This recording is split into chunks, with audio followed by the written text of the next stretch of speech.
Pero syempre bago po tayo dumako sa mga issue at mga balita, narito po muna ang ating Food for the Soul and Food for the Spirit.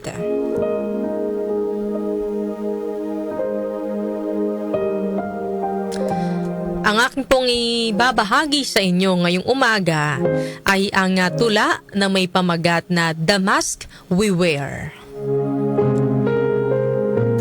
Every day, we put on mask. Some to protect ourselves, some to hide our pain, and some to show the world what it expects to see.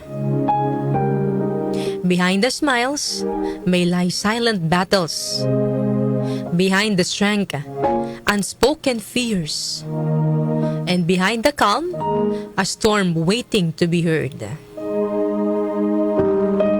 We wear masks not because we are false, but because the world is not always ready to see us in our truest form.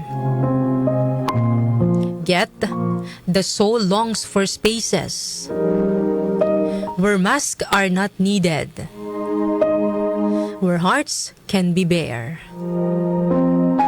and where truth can finally breathe.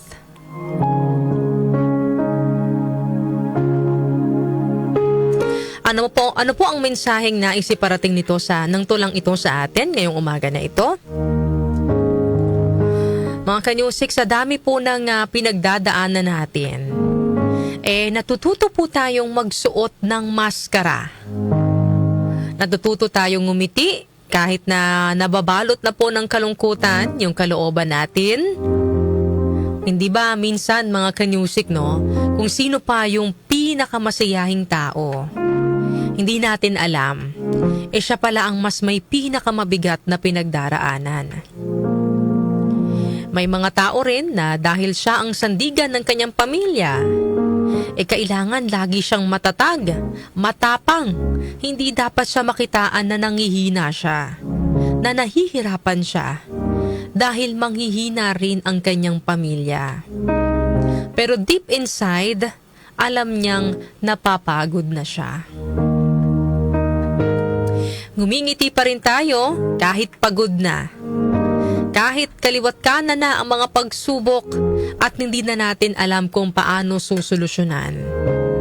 Ngumingiti pa rin tayo para hindi isipin ng iba na mahina tayo. Natututo tayong sarilihin yung bigat dahil takot tayong hindi tayo maunawaan ng iba. Pero habang itinatago po natin sa ating mga ngiti ang bigat ng ating dinadala, nakakalimutan po natin na tao lang din tayo. May limitasyon, napapagod, at kailangan din nating umiyak at huminga. Ang pagiging mahina naman mga kanyusik ay hindi po kahinaan. Ang pag-amin na nasasaktan tayo ay hindi po tanda ng pagkatalo, kundi tanda ng pagiging totoo sa ating sarili. Minsan, kailangan din po nating alisin ang ating maskara at ipakita kung ano ang ating tunay na nararamdaman. Pero, kung hindi po natin yan magawa sa harap ng ibang tao, sa Diyos mga kanyusik, maaari nating hubarin ang ating maskara.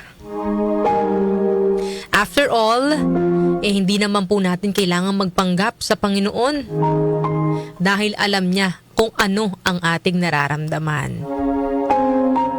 Maaari tayong maging totoo sa Kanya. Maaari tayong maging mahina sa harap ng Diyos. Dahil alam niyang hindi tayo perpekto. Alam niyang kailangan natin siya. Sabi nga po sa Matthew chapter 11 verse 28, "Come to me all you who are weary and burdened, and I will give you rest." Kung pagod ka na, nangihina sa mga nangyayari sa iyong buhay, ilapit ka lang sa Panginoon. Hindi mo kailangang itago ang iyong tunay na nararamdaman dahil ang Diyos ay laging nariyan upang tulungan tayo at bigyan tayo ng pahinga sa tuwing tayo ay napapagod na.